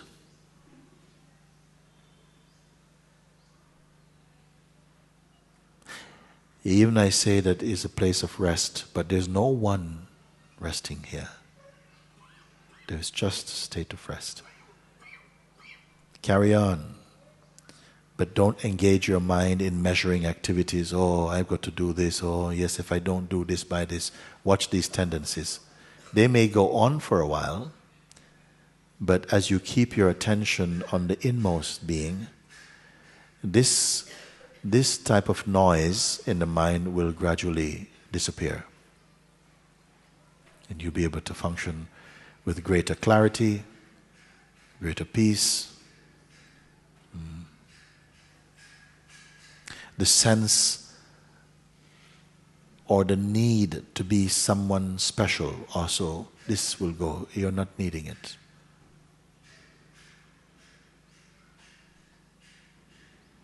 This pressure you will not have. It will be exchanged for a kind of globality,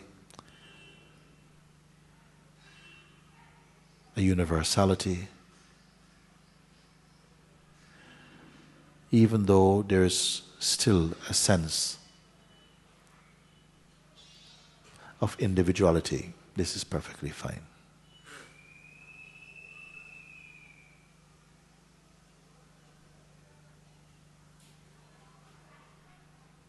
So as you move about, that inner sensation is like you are space moving about in space. Don't talk about it. Just be it. Be that. Then you may come and share your findings, what your discovering is, if you feel to do that next time I see you.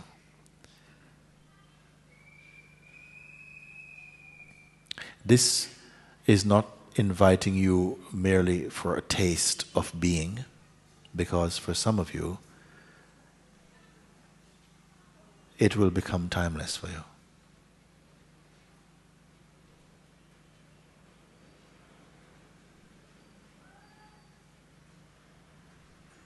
What is important is that the ego sense, which is also consciousness, but consciousness in a very contracted state, very limited state,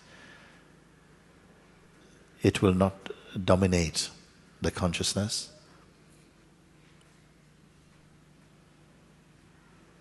It will only be like a light garment worn by the consciousness. So we will leave it like that today for now. As you move about, you will see outside and inside makes no difference, not from the place of presence.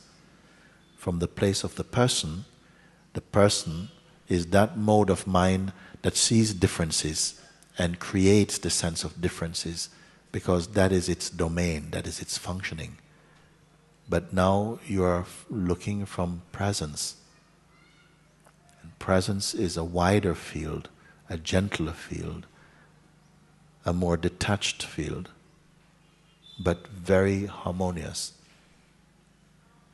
So move inside your own self. It's as though you are emptiness walking in the form of a human being. Don't say anything about it. Speak when you have to speak, do your thing. Feel your naturalness even more freed up because of what I've been pointing you to. Okay. Om.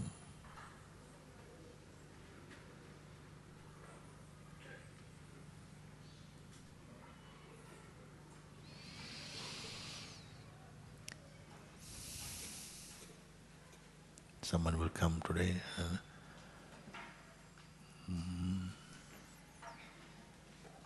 John.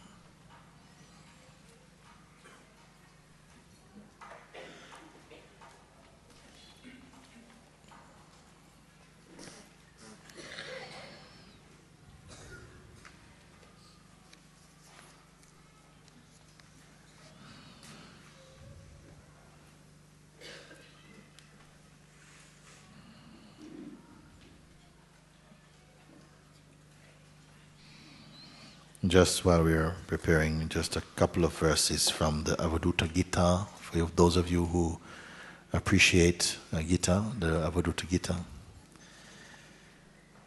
He says,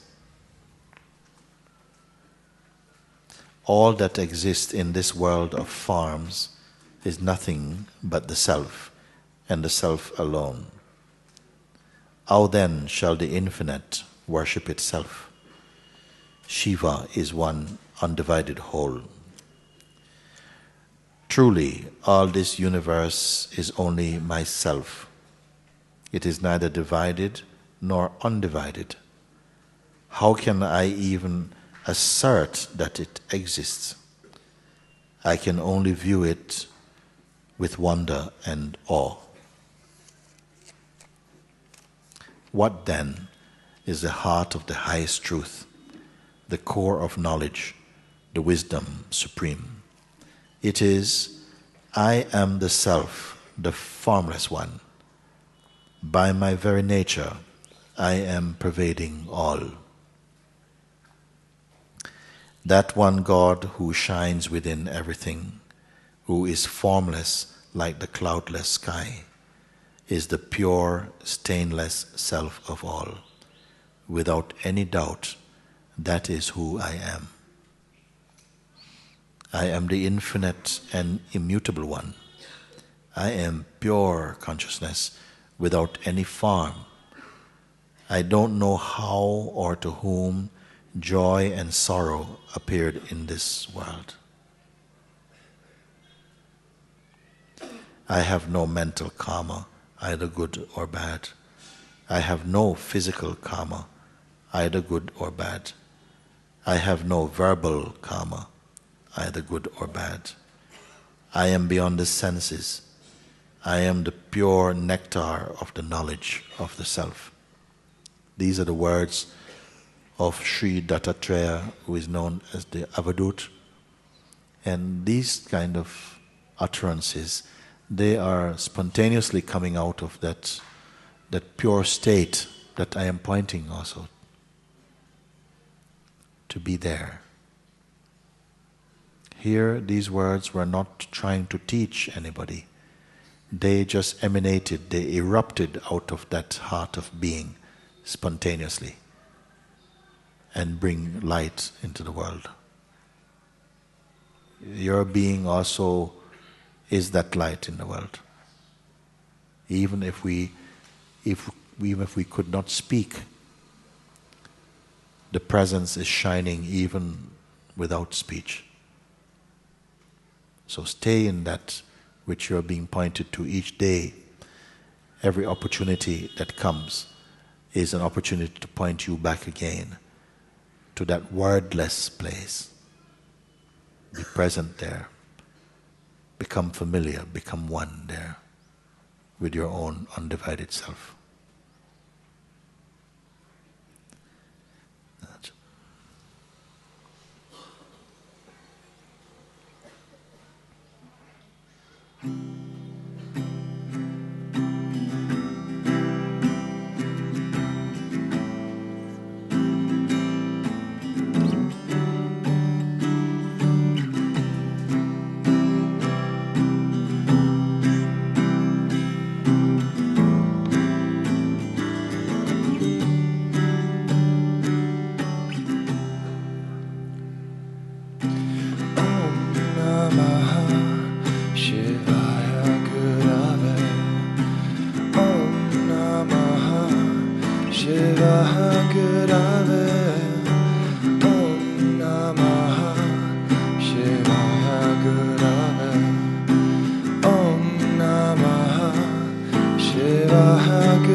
Satchitananda Murtaya Nishprapanchaya Shantaya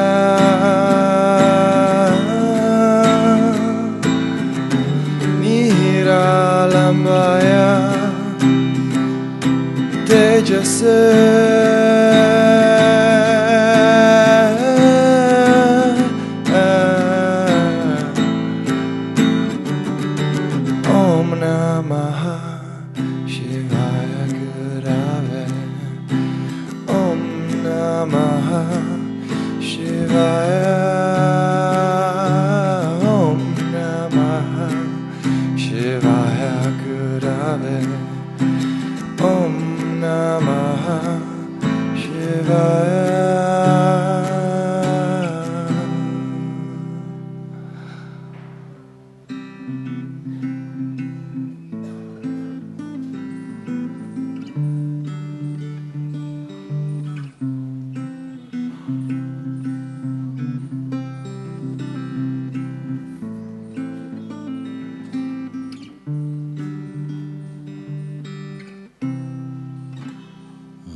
again I say, just before we leave, that in your hearts you keep this sense that you have, for those of you who feel like that only, that you have entered into the circle for self-discovery. If you keep this inside your heart, you will notice that life is supporting your choice. Life is supporting your choice. And so you have less work to do in your mind. Just keep in mind, I've chosen to be in that circle of self-discovery. So whatever happens, I am in that fire.